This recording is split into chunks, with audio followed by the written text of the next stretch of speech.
At Grandma's 80th, every cousin got a gift bag except me. I smiled, took a selfie, and left early. 2 hours later, my aunt called crying because of what I'd posted with that photo. My name is Sarah, and I'm one of 4 grandchildren in our family.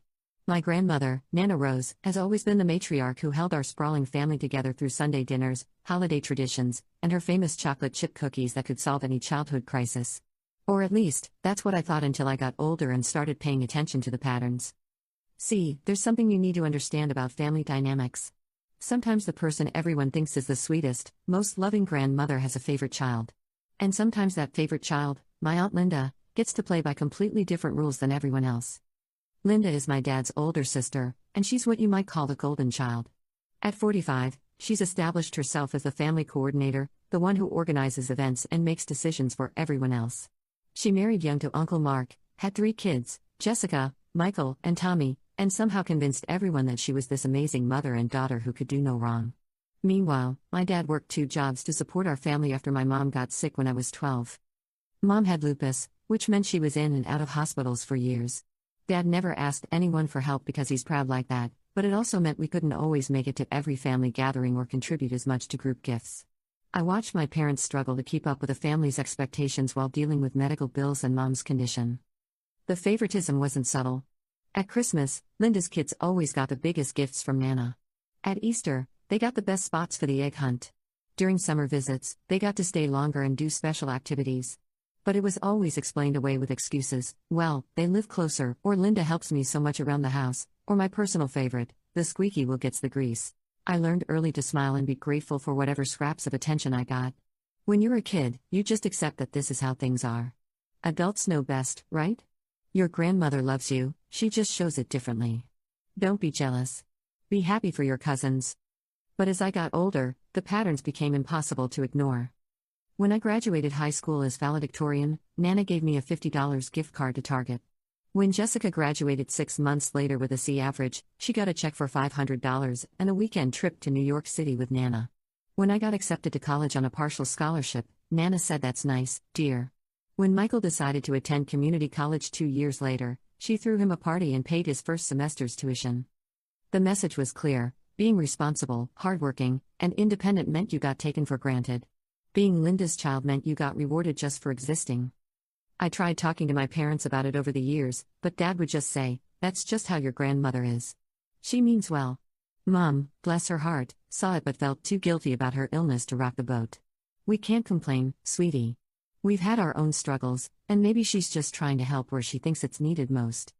So I learned to manage my expectations. I showed up at family events with a smile, brought thoughtful gifts, helped clean up, and watched Linda's kids get fawned over while I blended into the background. I told myself it didn't matter because I was building my own life anyway. After college, I got a good job at a marketing firm, moved into my own apartment, and started dating a wonderful guy named David. I was proud of my independence, even if it seemed to make me invisible to my extended family. The less you need from them, the less they think about you, apparently. But the real kicker came 3 years ago at Thanksgiving. I had just gotten engaged to David, and I was excited to share the news with everyone. I waited for a good moment during dinner, and when there was a lull in conversation, I announced that David had proposed. The response was lukewarm congratulations and a quick pivot to asking Jessica about her new job at a salon. Okay, fine. Maybe it wasn't the right moment. But then, literally 10 minutes later, Tommy mentioned that he was thinking about maybe possibly asking his girlfriend to move in with him. Not even an engagement. Just considering cohabitation. The entire table erupted in excitement. Nana started crying happy tears. Linda started planning imaginary future weddings. Everyone wanted to know everything about this girlfriend and when they'd get to meet her and how serious this was getting. I sat there watching my actual engagement get overshadowed by my cousin's hypothetical relationship milestone, and something inside me just shifted. That was when I started documenting things. Not in a creepy way, but I began taking mental notes of the patterns I've been seeing my whole life. And once you start really paying attention to family dynamics with adult eyes, you can't unsee it. Linda's kids could do no wrong, even when they were clearly in the wrong. When Michael got fired from his job for showing up drunk, it was his boss's fault for not understanding that young people make mistakes. When Jessica racked up credit card debt and had to move back home, it was the economy's fault and Nana helped pay off her cards.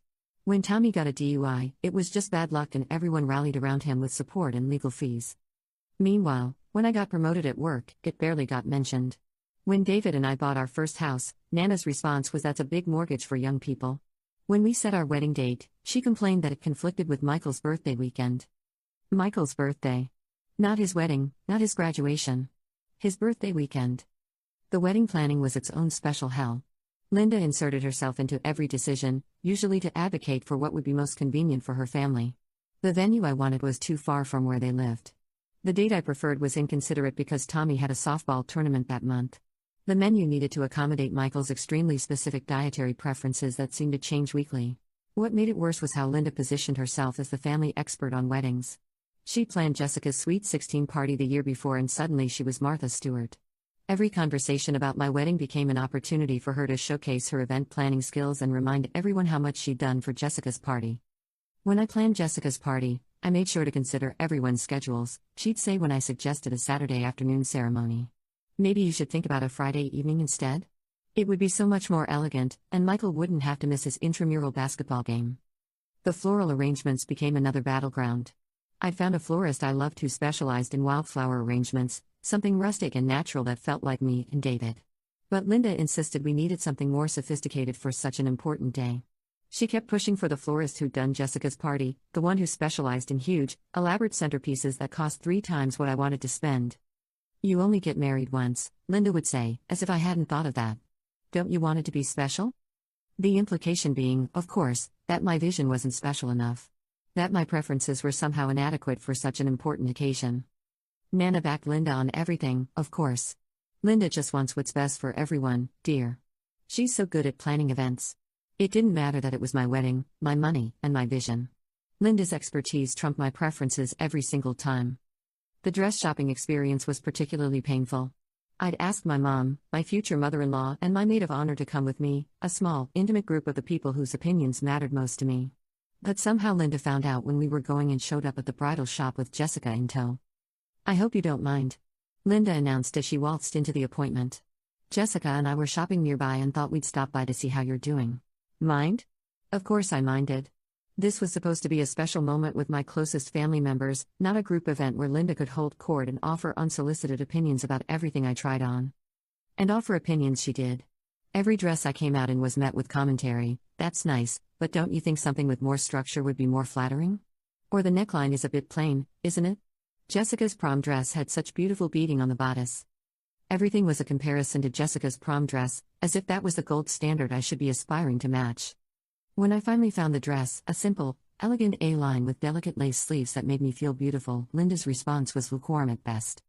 It's very understated, she said, which in Linda speak meant boring. Are you sure you don't want something with a bit more drama?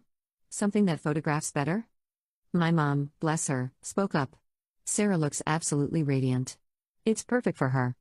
But Linda wasn't done. I just think for such an important day, you want something that really makes a statement. When Jessica gets married, I'm going to make sure she has a dress that really wows everyone. There it was. My wedding dress selection had become another opportunity for Linda to talk about Jessica's hypothetical future wedding and how much better it would be than mine. I ended up having the wedding I could afford rather than the one I wanted, at a venue that was convenient for everyone else, on a date that worked around 3 different family members' schedules. The flowers were Linda's choice, the menu accommodated Michael's dietary restrictions, and even the music had to be approved by the family committee that Linda had somehow assembled. But despite all the compromises and frustrations, you know what? It was beautiful anyway, because David and I are just happy to be married. We focused on what mattered, our love for each other and our excitement about starting our life together. The wildflowers I'd wanted might have been overruled, but David's vows made me cry happy tears, and our first dance was perfect even though it was to a song Linda had deemed appropriate for all ages. The reception, however, was where Linda's influence really showed.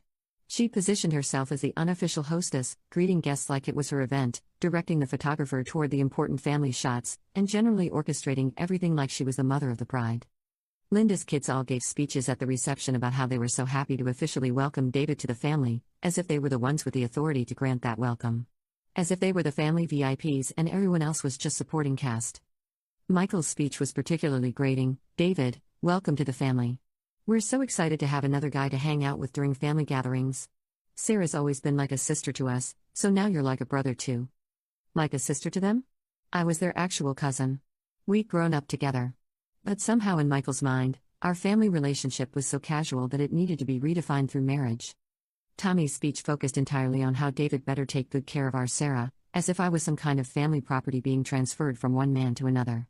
Jessica at least kept her speech sweet and focused on wishing us happiness, but even hers included several references to our family traditions and how David would need to learn them all. The photo session was another exercise in Linda's event management. She directed the photographer through all the family combinations she wanted captured, always making sure her kids were prominently featured in the important shots. The photos of the bride and groom with grandparents somehow became photos of all the grandchildren with grandparents, with me and David getting lost in the group. "Let's get one of just Nana with all her grandchildren," Linda suggested, positioning herself to arrange everyone. "This is such a special day for the whole family."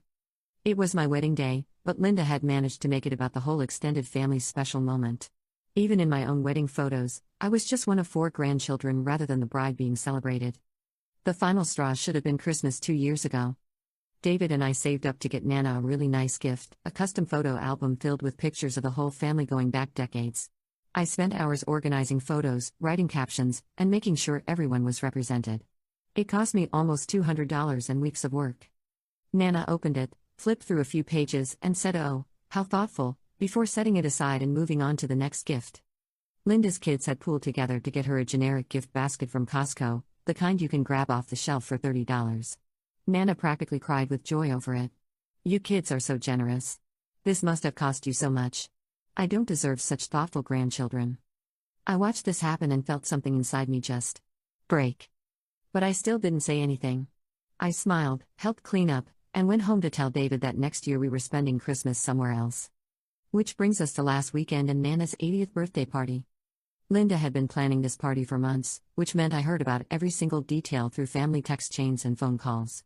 The venue, the catering, the decorations, the guest list. She appointed herself as the family coordinator and managed every aspect like she was planning a royal wedding. I offered to help multiple times and was told, "Oh, I've got it all handled, but thanks." When I asked what I could contribute, Linda said, "Just bring yourself. That's all Nana wants." So I brought myself, and I also brought a gift I've been working on for weeks, a custom quilt made from fabric pieces that represented different memories I had with Nana.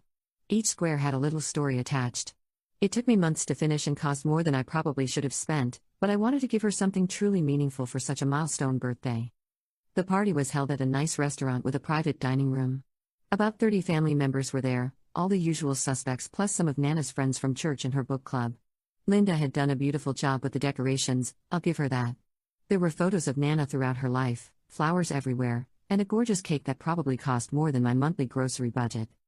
Everything was going normally at first. We ate, we talked, people gave speeches about how wonderful Nana was. I gave my speech too, talking about some of my favorite memories with her and how grateful I was to have her as my grandmother. Normal family party stuff. Then came time for gifts. Now, I need to explain something about Linda's gift-giving philosophy. She believes in what she calls group coordination for major events. This means she decides what everyone should contribute to a big group gift, and then usually buys something smaller individually from each family unit. For Nana's 80th, Linda had coordinated a group gift of a Mediterranean cruise. Everyone contributed based on what they could afford, and it was actually a really nice idea. I was happy to be part of it.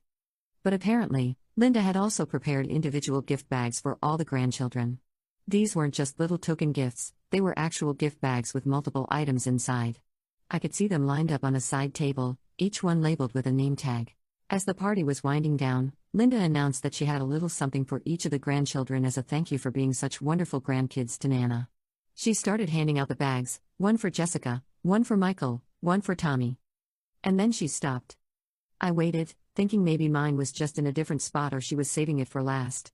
But Linda started cleaning up the empty side table, and it became clear that there wasn't a fourth bag. Now, maybe this was an honest oversight. Maybe Linda genuinely forgot to make me a bag, or maybe she assumed I wouldn't want one since I'm older and married. These things happen, right? But here's the thing, when you've been dealing with a pattern of exclusion your entire life, you develop a pretty good radar for when something is intentional versus accidental. And the way Linda avoided making eye contact with me while she distributed those bags? That wasn't an oversight. Jessica opened her bag and pulled out a beautiful scarf, some expensive hand cream, and a gift card to her favorite store. Michael got a nice wallet, some fancy coffee, and a gift card to a sporting goods store. Tommy got a hoodie from his college, some craft beer, and a gift card to a restaurant. These weren't leftover party favors or random items Linda had lying around. These were thoughtful, personalized gifts that she had clearly put time and effort into selecting for each of them. The college hoodie for Tommy especially showed this wasn't a last-minute decision, she had to have ordered that weeks in advance. And I got nothing. I sat there watching my cousins gush over their gifts, and I felt that familiar childhood feeling of being forgotten wash over me. But this time, instead of just swallowing it and moving on, I felt something else: anger. Pure, clean anger at being treated like I didn't matter. Again. The rational part of my brain tried to talk me down. It's just a gift bag, Sarah. You're a grown woman with your own money. You don't need Linda's handouts. But the part of me that had been that overlooked little girl for 23 years was done being rational. I was done smiling and pretending it was okay to be treated like an afterthought in my own family. But I also knew that if I said something right then and there, I'd be the one who looked bad. I'd be the one making a scene and ruining Nana's special day. Linda would get to play the victim, and I'd be the dramatic, jealous cousin who couldn't handle not getting a gift. So instead, I did what I do best: I smiled. I walked over to where Nana was sitting and gave her a big hug. I told her I loved her and that I hoped she had the most wonderful time on her cruise. I thanked Linda for organizing such a beautiful party and told her she'd done an amazing job. And then I asked Jessica if she'd take a photo of me with Nana. Of course, Jessica said, always happy to help with photos. She took several shots of me and Nana together, both of us smiling. In the background, you could see the side table where the gift bags had been, and you could see my cousins holding their bags. These are perfect, I told Jessica. Thank you so much. Then I gathered my things, gave everyone hugs goodbye, and told them I had to leave early because David and I had dinner plans. This wasn't true, David was at home watching Netflix, but it gave me a graceful exit. Oh, leaving already? Linda asked, and I swear I detected just the tiniest bit of satisfaction in her voice. Like, she was pleased that her little power play had worked exactly as intended. Yes, unfortunately, I said, still smiling. Thank you again for such a wonderful party. Nana, I'll call you this week. And I left. I drove home feeling surprisingly calm. The anger was still there, but it had crystallized into something focused and purposeful. I'd spent my entire life letting these people make me feel invisible, and I was done. When I got home, David took one look at my face and asked what had happened. I need to tell you about my family, I said. And I did.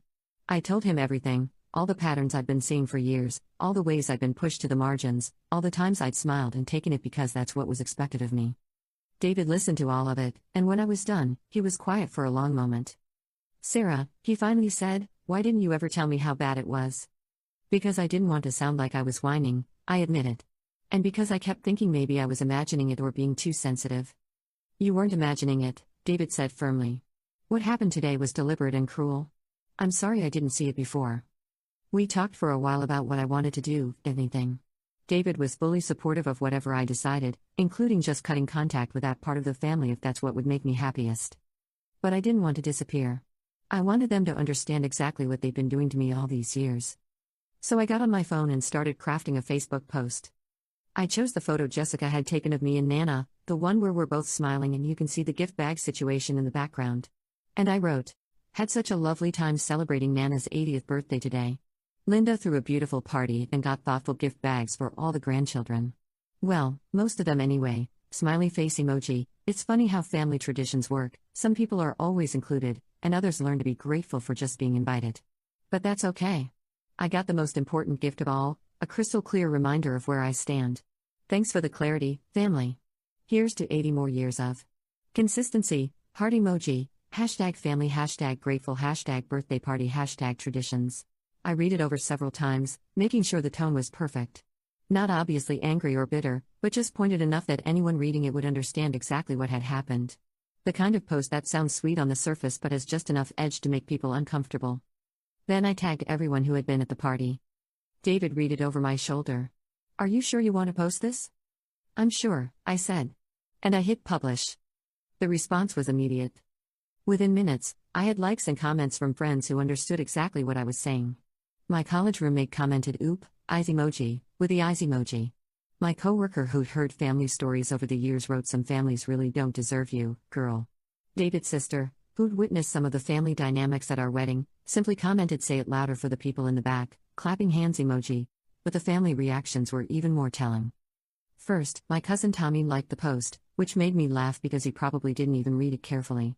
Then Jessica commented it was so good to see you today, heart emoji, a completely neutral response that acknowledged nothing.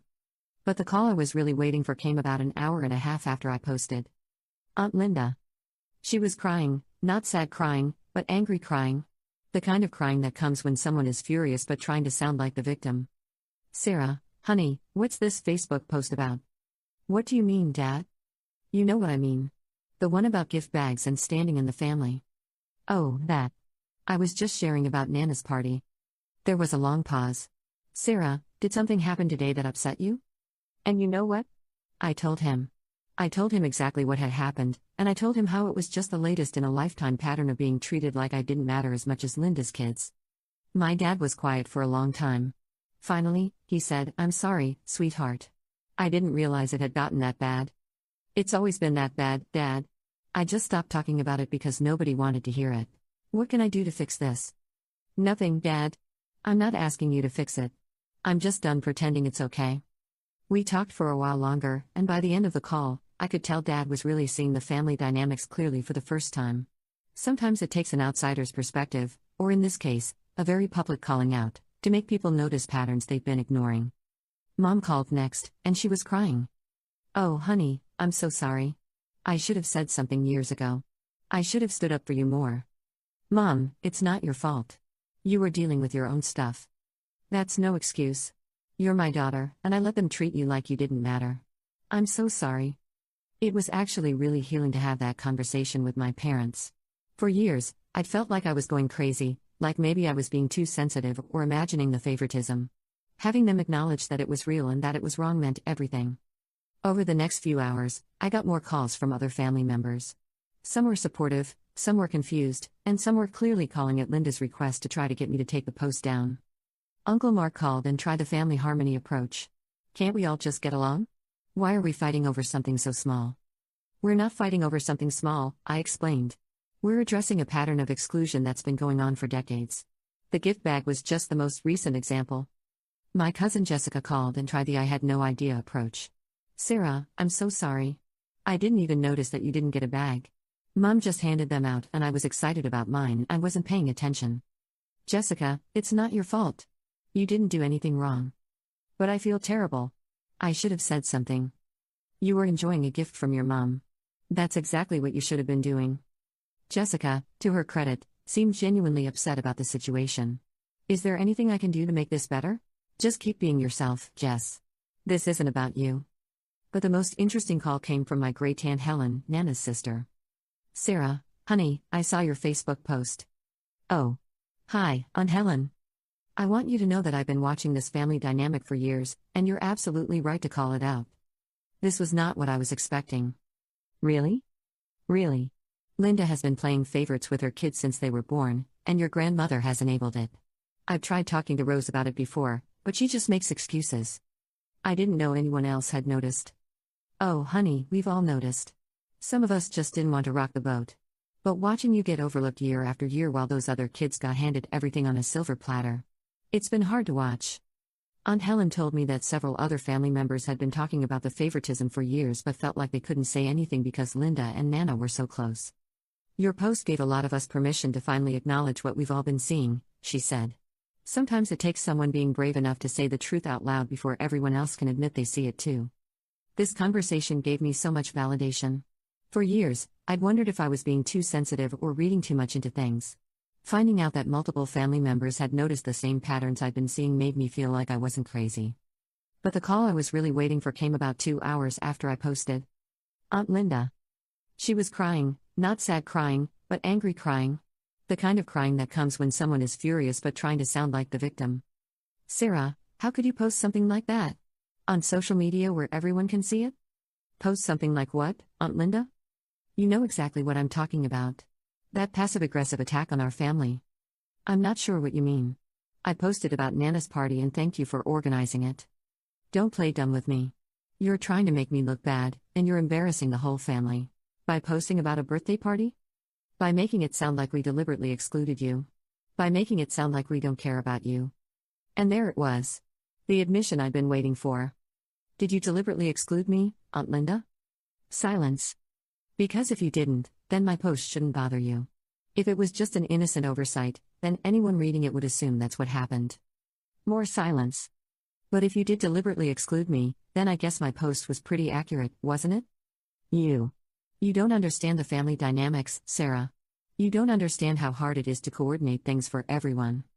You're right, I don't understand how hard it is to buy 4 gift bags instead of 3. That does sound incredibly challenging. It's not about the gift bags. Then what is it about, Linda? It's about. It's about knowing your place in this family. It's about not causing drama and making everyone uncomfortable. My place in this family, I repeated. And where exactly is my place, Linda? You know what I mean. No, I really don't. Why don't you explain it to me? But she couldn't, of course. Because saying it out loud would mean admitting that she'd been deliberately treating me as less important than her own children for years. It would mean acknowledging that the favoritism was intentional and cruel. Instead, she tried a different approach. You need to take that post down, Sarah. It's hurting Nana's feelings, and it's making everyone in the family upset. Which part is hurting Nana's feelings? The part where I said I had a lovely time at her party? Or the part where I thanked you for organizing it? You know what part. The part where I mentioned that some grandchildren got gift bags and others didn't? Because that's just factual information, Linda. That's literally what happened. But the way you said it. The way I said it was honest. If honesty makes people uncomfortable, maybe they should examine why that is. Linda tried several more tactics, guilt-tripping me about embarrassing the family, claiming I was being dramatic over just a gift bag, suggesting that I was jealous of my cousins, and finally threatening to have other family members call me to talk sense into me. Feel free to have them call, I said. I'm happy to explain the situation to anyone who's interested. She hung up on me. Over the next few hours, I got calls from several other family members. Some were supportive, some were confused, and some were clearly calling at Linda's request to try to get me to take the post down. Uncle Mark called and tried the family harmony approach. Can't we all just get along? Why are we fighting over something so small? We're not fighting over something small, I explained. We're addressing a pattern of exclusion that's been going on for decades. The gift bag was just the most recent example. My cousin Jessica called and tried the I had no idea approach. Sarah, I'm so sorry. I didn't even notice that you didn't get a bag. Mom just handed them out and I was excited about mine. I wasn't paying attention. Jessica, it's not your fault. You didn't do anything wrong. But I feel terrible. I should have said something. You were enjoying a gift from your mom. That's exactly what you should have been doing. Jessica, to her credit, seemed genuinely upset about the situation. Is there anything I can do to make this better? Just keep being yourself, Jess. This isn't about you. But the most interesting call came from my great-aunt Helen, Nana's sister. Sarah, honey, I saw your Facebook post. Oh. Hi, Aunt Helen. I want you to know that I've been watching this family dynamic for years, and you're absolutely right to call it out. This was not what I was expecting. Really? Really? Linda has been playing favorites with her kids since they were born, and your grandmother has enabled it. I've tried talking to Rose about it before, but she just makes excuses. I didn't know anyone else had noticed. Oh, honey, we've all noticed. Some of us just didn't want to rock the boat. But watching you get overlooked year after year while those other kids got handed everything on a silver platter. It's been hard to watch. Aunt Helen told me that several other family members had been talking about the favoritism for years but felt like they couldn't say anything because Linda and Nana were so close. Your post gave a lot of us permission to finally acknowledge what we've all been seeing, she said. Sometimes it takes someone being brave enough to say the truth out loud before everyone else can admit they see it too. This conversation gave me so much validation. For years, I'd wondered if I was being too sensitive or reading too much into things. Finding out that multiple family members had noticed the same patterns I'd been seeing made me feel like I wasn't crazy. The Facebook post stayed up, and the comments kept coming. Friends, co-workers, David's family, and even some extended family members were supportive. A few people shared their own stories about family favoritism in the comments, and it turned into this really meaningful conversation about family dynamics and how damaging exclusion can be. But the real victory came 3 days later when Nana called me.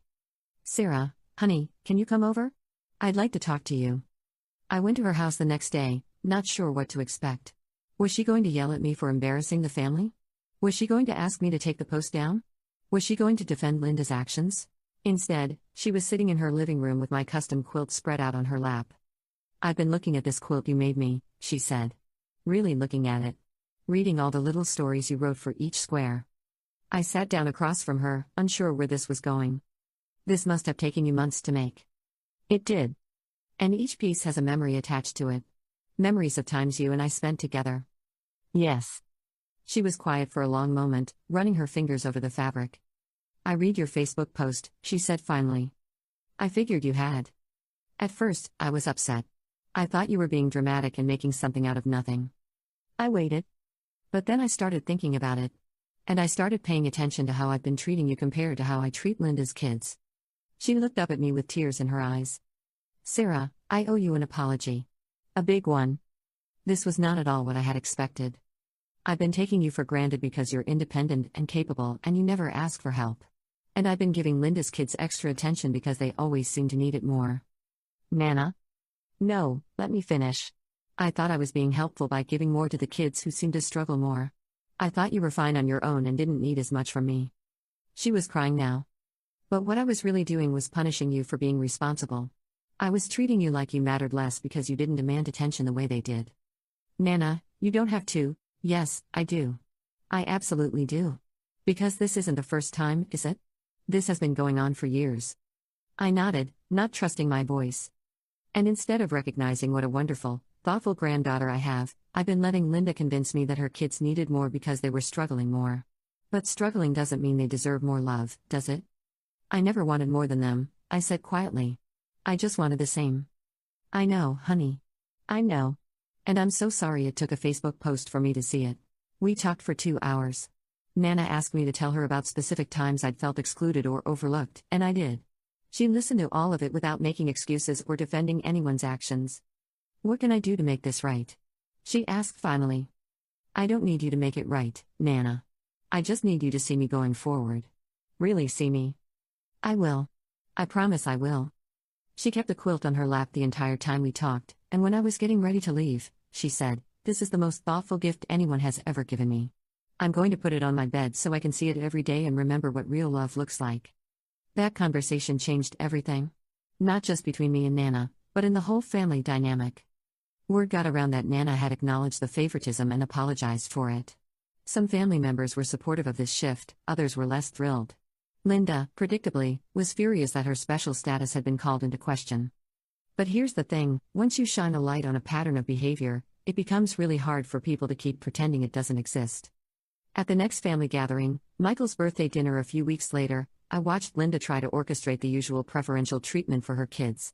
But this time, other family members were paying attention. When she tried to seat her kids at the good end of the table, my uncle suggested we just sit wherever. When she tried to monopolize the conversation with updates about her kids' lives, Aunt Helen redirected and asked about my job. Small changes, but meaningful ones. The biggest change came from Nana herself. She started making an effort to include me in ways she never had before. She called me just to chat, not because she needed something. She asked about my work and actually listened to the answers. She started acknowledging my contributions to family gatherings instead of just Linda's. Most importantly, she started recognizing when Linda was playing favorites and gently redirecting the conversation or attention to be more inclusive. It wasn't perfect, 23 years of family dynamics don't change overnight. But it was progress. Linda and I still don't have a great relationship, and probably never will. She's never actually apologized for the years of exclusion, and I don't expect her to. But she can't get away with the blatant favoritism anymore, which is enough for me. My cousins have been interesting to watch through all of this. Tommy, honestly, still seems oblivious to the whole thing. Michael has been a little awkward around me, like he knows something changed but isn't sure what. Jessica, though, has made a real effort to include me more and check in on how I'm feeling at family events. I never realized how left out you must have felt, she told me at Michael's party. I'm really sorry I didn't notice before. You were just being a kid, and then a young adult focused on your own life, I told her. It wasn't your job to manage the family dynamics. Maybe not, but I could have been a better cousin.